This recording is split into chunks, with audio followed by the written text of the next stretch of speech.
first want to introduce a key Montessori technique that works wonders. This is the first technique I'll introduce, the first secret, if you will, to eliminate stress with math or, in fact, anything else. It's called the 3-period lesson. And it's always used to introduce anything new, say a hexagon. Now, you all got the free college ebook. You know, we love that, College for 3-year-olds. That's what we're ultimately preparing them for. And this first period, or the first step in the Montessori 3-period lesson is this is. Montessori calls this naming, by the way. In this case, in this example, we might hand the child a hexagon and say, this is a hexagon. And now we just let the student explore without any prompting or probing. We let the child figure out how many sides it has, how well it fits or doesn't fit with other hexagons, maybe even ponder why it's called a hexagon. The key to this is to let the child experiment, let the child play and absorb. Not so much the time to be talking, but just let them kind of use their brains and explore to the full extent. The second period or step is show me. Now that the thing has a name, it's time to build recognition of that thing and association with other things. So again, they've explored. We'll place several shapes in front of the child and we'll ask, can you show me a hexagon?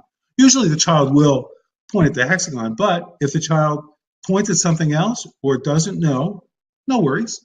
Go back to step 1. Oh, this is a hexagon, as if it were for the first time. Now the third period is what is. We'll know the child gets it when the child is what Montessori calls recall. Point at the hexagon. What is this called? If the child knows, great, next lesson, please. Otherwise, no worries. Go back to step 1. Oh, this is a hexagon. Can you show me a hexagon? What's this called? Easy peasy and no stress. Now, tomorrow's a new day, and kids are on computers. They forget sometimes, and they forget at different paces from other kids. And if they do, again, we just go back to the first step. Oh, this is a hexagon. The trick to making this work, because parents want to help, they want to explain, is to understand that you help not so much by explaining, but giving the child freedom to explore.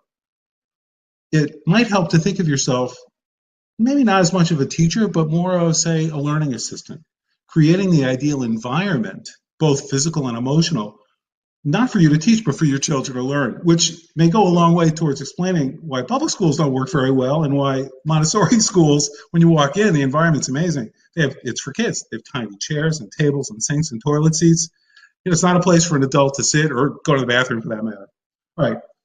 As a parent, you have incredible power to influence your children's environment and education. And the 3-period lesson is a great way to use it.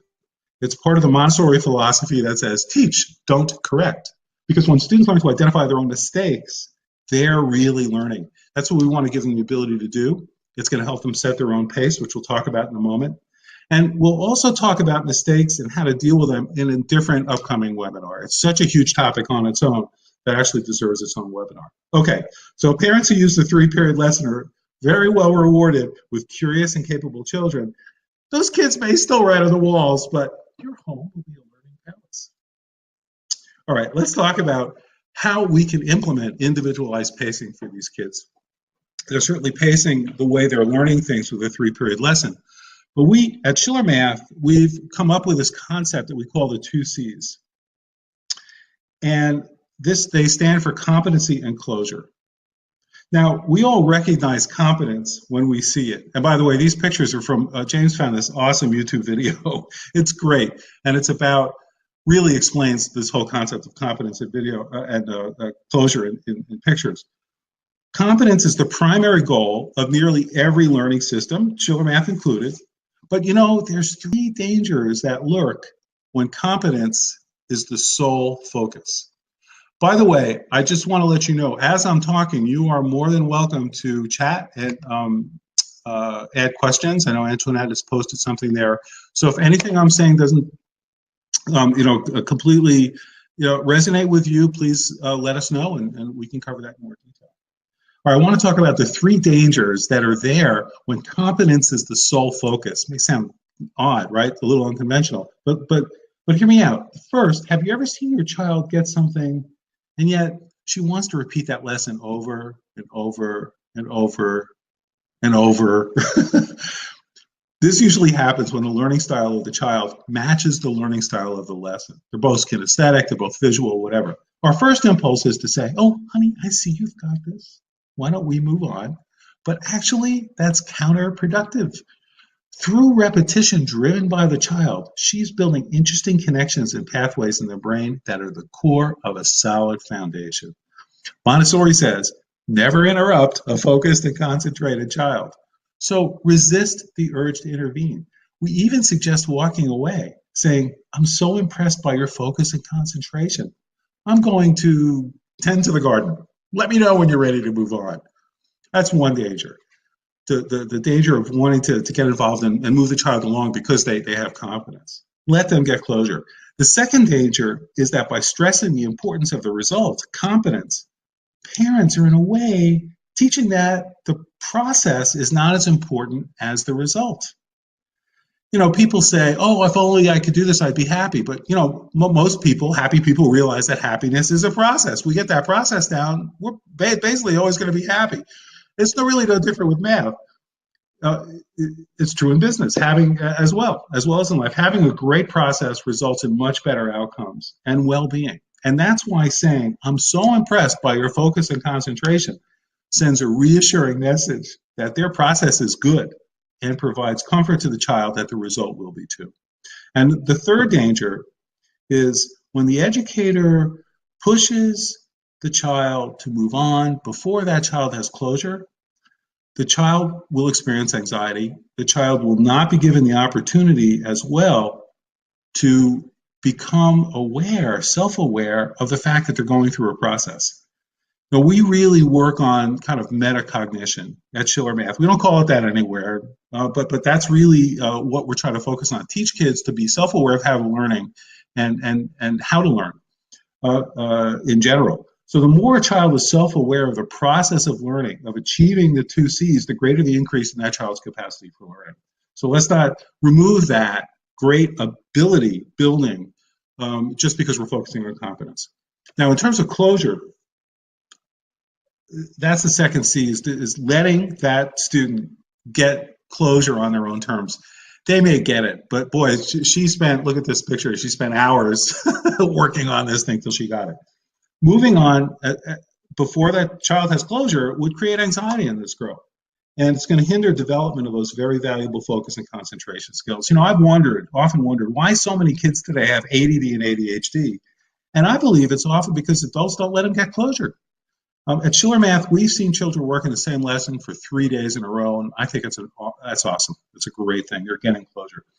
By the way, this is often when children will ask, and parents love this, for additional practice or to be drilled. They're in this, they get it, they're excited, they don't have closure yet, they're having a lot of fun, they're getting it, they're starting to feel self-confident, and they're seeking 3 things from you: approval, encouragement, and praise. And by all means, give them all 3, and give them all the drills they can handle. Now, keep in mind, this is what's hard. You may have closure because you see that he has competence. But resist the temptation to assume that your child has closure too. It's really hard, actually, to do this because it requires not doing anything. It's the hardest thing of all sometimes. Your patience will be rewarded with a much more self-confident and capable child. You know, in a typical classroom, the teacher observes that a student's achieved mastery, and they encourage the student to move on. There's a schedule to keep, or the bell rings. Either way, the student is left with anxiety of not achieving that closure. That is a cornerstone principle of Schiller Math and Montessori, and it's one you can start using in your homeschool right now. By the way, the sure sign of a top-notch educator is when a student develops the ability for themselves to know when he or she has both confidence and closure. That self-awareness is awesome. Now, every time your child does a lesson, let me just check here and see if there's any comments or questions here. We have a quiet group, okay, which is fine. So I wanted to, hey Larry. Yeah. James, so I wanted to ask everybody. So, just for everybody in the room, do you guys feel like you could implement these tips in your homeschool today? I'm just asking everybody as a question, just so we can kind of gauge and see where we can help you improve your homeschool and what we can, add into, what we're still talking about. I'll give a little music. Get ready for a hold down. I'm a little old man with a little old fiddle and a fiddle and a fiddle all day long. I play notes of nine, notes down, notes. All right. Well, let's see. All right, we finally got a comment. But so let me move on and with the 3 lesson outcomes and see if this resonates as well. What we've discovered at Chiller Math is that every single time your child does a lesson, there are 3 and only 3 possible results, and they're basically a function of competence and closure.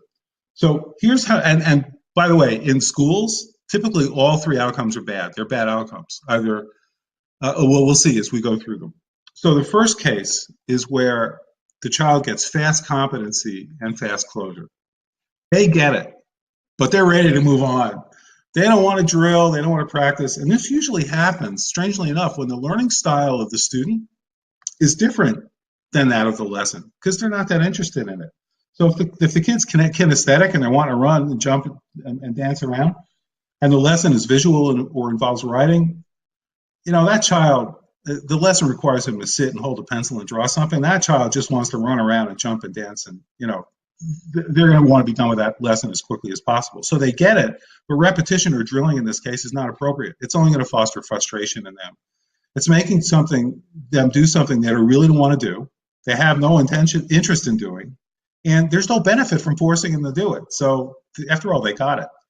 All right, so in this case, it's best to move on. Wait for another lesson that covers the same material from that kinesthetic or other learning style, closer to the child's, and then you'll find that they'll take a lot of time on that lesson. It's exactly the same material. They're seeing it from another learning style. And that's when they're going to maybe take 3 days and get their closure.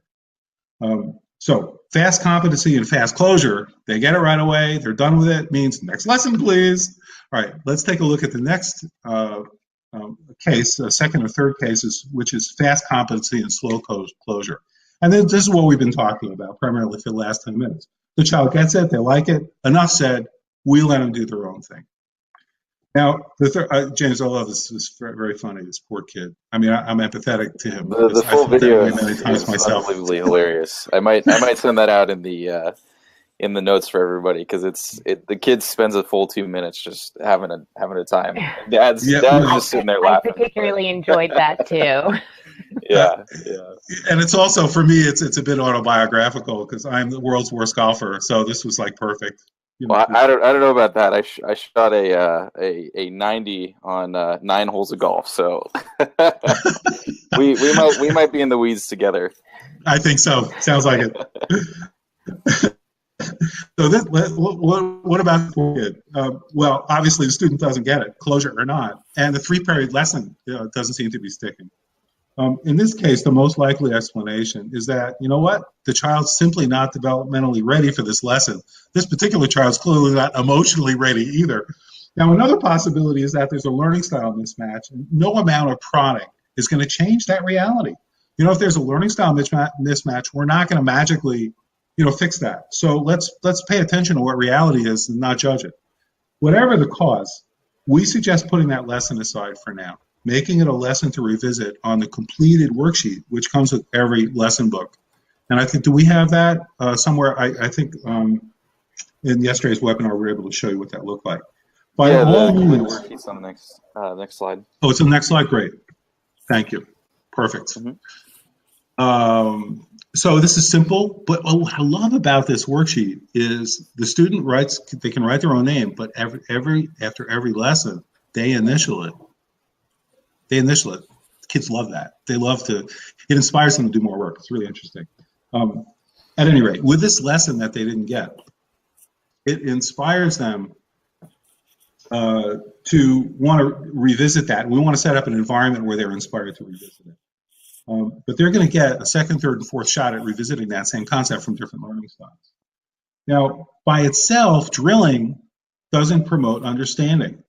When a student doesn't get it, the worst thing we can do is to drill, because the result is going to be low self-esteem. It's going to be unnecessary anxiety. The child's going to be thinking, what's wrong with me? I'm supposed to be able to get this. What's wrong with me that I can't get this? How awful for the kid. Better to say something like, oh, I see that you are not developmentally ready for this lesson. And use that word, use that language. Let's put it aside for now and revisit it tomorrow or in a few days. At this point, even though they may not have quite understood your language, a child will take, they got it though, they'll take one of two attitudes. I'm not quite sure I understood what you said, but I got the part about putting it aside for a few days, and I like in this case, you can know to revisit this lesson on the completed worksheet. The other possible response we might get from a student when we tell them, I'm not sure you're developmentally ready for this. Maybe we could put this aside for a few days. Another response that we've seen kids give is, what do you mean I'm not? Whatever it is you said, ready to do this. I'm ready. I want to try. In this case, also great. This is really putting the child in charge of their own learning, which ultimately they are. Your child is taking charge. This is awesome. He or may experience some angst and even some tears before completing the lesson. But as long as your child wishes to continue, this angst is actually the good kind. It's not the anxiety of the bad kind, the external pressure, where, oh, you got to do this material today because, you better get it now. It's time to move on. I'm not talking about that. This is great angst because it's self-driven by the student. They are willing to struggle to understand it. Now, what I'm about to say may be a bit controversial, but I can guarantee you that it works. When your child has decided to do the work and he's struggling, I recommend that you stand back and let them struggle. This is the hardest thing for a parent to do. Resist the urge to help with the math. All you need to do is to say something like, empathetically, I see this is so hard for you, but I'm impressed that you are working so hard on trying to understand it. And then trust your child and walk away saying, if you need help, I'm here for you. When your child does finally get it, the joy of discovery is a reward he or she will strive to experience again and again. How wonderful is that? If there's nothing else in this webinar that we talk about, this situation where kids are struggling, but they're driving their education, we need to stand back as parents and let them grow, let them make mistakes. They're learning from their mistakes. And again, this is something I talk a lot more about in our mistakes webinar. But I want to mention it here because it is so important. Now, I have a suspicion that several questions have crossed your mind. Like, what do you mean? We hear this because we do hear these. What do you mean go on without doing drills? How's my child going to learn without drilling? Or let her repeat something over and over when she obviously already gets it? What a waste of time. That doesn't make any sense. There's a lot to get to. We can't waste time on doing something she already knows. Or put the work aside for a few days. Listen, we've got a schedule to stick to, and we're going to fall behind if we do that. Besides, how can we go and build on something he doesn't know? All right, so these are good questions, but they're kind of based on a public school mentality. They really get to the heart of why our public schools aren't working and why your homeschool does when you use Schiller Math. So, again, going on without doing drills, remember, learning styles need to match before that's going to happen. When a child does a lesson quickly and wants to move on, there isn't a need for drill. They'll have that opportunity later. So you've got all the tools now to overcome those major roadblocks that the public schools introduce.